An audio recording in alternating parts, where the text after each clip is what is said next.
these videos you're about to see is we listen to Amos Wilson explain there's a little bit of a problem when we're talking about why the black entrepreneur has problems. It's two things you sell people, life or death. That's what you're selling them. You selling them life or you selling them death. Here's the problem. Out of a people, particularly, let's talk about black people. I ain't gonna talk about everybody. We're talking about black people. Our culture naturally is a life culture. Why we love having children, having celebrations, cookouts, all the children come. Life, man, we got food on the table, life. Everything up, up, up, up. We want production, more to do better for ourselves. We're forward-looking people. That's our natural. We want to dance and celebrate. This is who we are. We are vibrant people. However, Amos Wilson talks about the creation of tastes. He calls it possession. And basically what he says is that when an enemy culture, we talking about whites in particular, implant ideas in a group of people and make them want things that are naturally not the things that they will want, they no longer have a culture, they have a reverse culture. Yes, sir. And what whites have done with our people is that they have changed our natural inclination for brothers to want a sister and to be married and have a lot of children, for us to have businesses in our community, for us to treat each other with respect. Hey, brother and sister, our language, everything about us, they have stripped that out. They've implanted negative stuff that makes us want death. And so now, unless you selling black people death, it's hard for you to have a business. Because it's only the few of our people that's still looking for life that you can sell to. That is a crisis for the black world community, because the things that you should be able to sell black people and make millions off of, you can't sell them because our people are tuned into death. And so I'm going to show these images. We're not trying to be, try to shock people, but this is real. I'm going to show you images of black men, women, and children. This is really the condition of our community. And as you're watching this and listening to Amos Wilson, I want you to be thinking, what am I going to sell these people? How am I going to employ these people? What is it they want? What do they have a taste for? And I want you to be thinking as you're watching this, what kind of crisis does this put for the black entrepreneur? Single parenthood, something which became a majority factor only about 20 years ago. Yes, since the 1970s. This has not been the condition of black people. This, where the single-headed family has become the majority family in the black community, is a recent occurrence. Yes, it is. And yes, and of course to destroy and to maintain our system here, their system. In other words, then youngsters are coming up in the general sense of the word in family structures that even 20, 30 years ago youngsters didn't come up in. You had to look at this. This is the situation that we face. Hopelessness, negative, conservative political administrations, mass advertisement that looks at teenagers as a market. When I was a kid, you got what your parents bought. To a great extent, the advertising was to convince the parents to buy it for the children. Now it's reversed. You look at even little kids are representing the market. 5-year-olds represent a $10 billion market. How do we get them to spend it? How do they get a $10 billion? You know they're going to worry mom and dad to death and get it. You know that. Teenagers, you talk what? Directly to them. The TV talks directly to the little kids. When you sit them down in front of the TV, the sugar ads for the cereal, the toys, and the whole thing talks directly to the children. It doesn't say, come in, mama, and look at this so you can buy it. No, the child gets the message and takes it to the parent. And now so the children are looked at as a market. And what is going on with advertising? Desire is being created. That's right. You see, we often say freedom is doing what we want to do. That's not freedom. You got to figure out what made you want to do it in the first place. That's right. And when you trace your wants and desires, you may find out that they have actually been artificially what? Created. That's right. And therefore, when you're pursuing most what you want, you're most enslaved. That's true. However, psychologically, you feel most what? Free.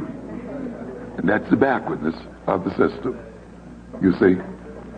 And so you get these things that manipulate the taste of American people. What did I just say about Pepsi? That's a manipulation of taste. And the European then makes you want everything that he owns. And if you got it, it's no good. Yeah, no good at all. Yeah. It only has value if what? He has it. Then he creates a taste for it. Yeah. And then sets the limits and the rules for getting it. Yeah, and plays the game. If you want this, you got to do this. You got to do that. And the game is on. This is what our teenagers face in a way that we never faced. The total flow of guns. Was that hard to watch? Yes. Very hard to watch, right? But this is what's this is what's so real about it. I want you to really think about it. We talking about black business. You say, wow, what does this have to do with black business? Think about it. These young ladies, 13 to 15 years old, humping tombstones. What can you sell them? Can you sell them a book? No. Do they want a book? Can you sell them a nice dress where they fully dressed? Can you sell them life at all? Do they know about life? What if they got a taste for? Only thing I can see, Corey might be able to sell them some condoms if they're going to use those. But I mean, and I'm not trying to be vulgar, but I'm saying this is what's in them. Somebody's implanted this. This is what they're doing. What are you going to sell? Those young males humping the walls, pants hanging down. You see brothers like this with their pants hanging. Oh, this is what they're doing in the house. They think they're females now. I want you to consider, just from a pure black business perspective, can I hire them? Can Brother Corey have them working behind the counter, brothers? Are you going to keep coming here and buying what you buying, and that dude's standing googly-eyed behind the counter? You going to go right upside his head, or you going to say, you know what, I can't do it. I can't go back up in there.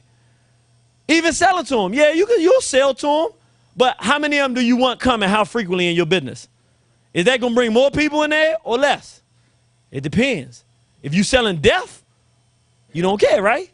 But if you're selling your people life, discussions like this, how you going to bring that sister who got her children treating her like a prostitute on a pole, overweight, and got babies indoctrinated with a taste for degeneracy and exploitation of black women? What you going to sell them here? What life are they looking for? They don't know that life is available. All they know is death.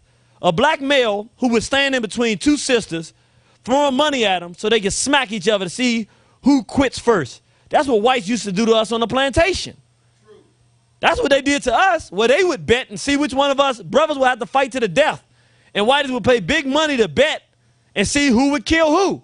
That's where the whole boxing and wrestling, all that stuff comes out of, the slave plantation, where the whites would place bets on black people to kill each other. We now in a culture where a black male, he's not a man, because a man does not want to see his women defile each other and half nakedly dressed. He'll look at somebody else's women like that, but not his own. He has respect, and he reveres his own women. He protects them if he's a man. And so my point being, this is a real crisis, because you can't sell these people books. You can't sell them health. You can't sell them anything in here. But can you sell them liquor? Can you sell them weed? Can you sell them crack? Can you sell her booty shorts? Can you sell them hip-hop degeneracy, talking about killing black people and calling them the N-word? See, the whites have very, very intricately and sophisticatedly created a system where the only thing that our people will buy is death, because that's all they know. And if they come into some place like this, it's weird to them. Because they like, I just don't understand. Because it's life, and they never seen life before. Nobody ever called them brother and sister and actually wanted to say something positive. They don't even know what that is. Natural hair, what? They don't know what that is. A black man wanting to help them, but not wanting to sleep with him, just trying to do it because there's a sister he's looking out for. Walk her to her car, open the door. All right, be safe, sister. Not asking for it. Now, he don't even know. She don't know what that is. And so it's a crisis for black businesses, because when black people trying to go into business, you really can only sell to older black people who got homes and stuff like that. You might be able to be a plumber or something like that. That's something you need. But if you're going to our young people, unless you're selling death, which, again, if you're a black business, you're selling life, progress. What you going to sell our people? Ain't nothing to sell them. Which is why you see so many businesses try to do the right thing at first, and then they start selling smut, and then they start going down the line, because the only thing our people have been given a taste for is death.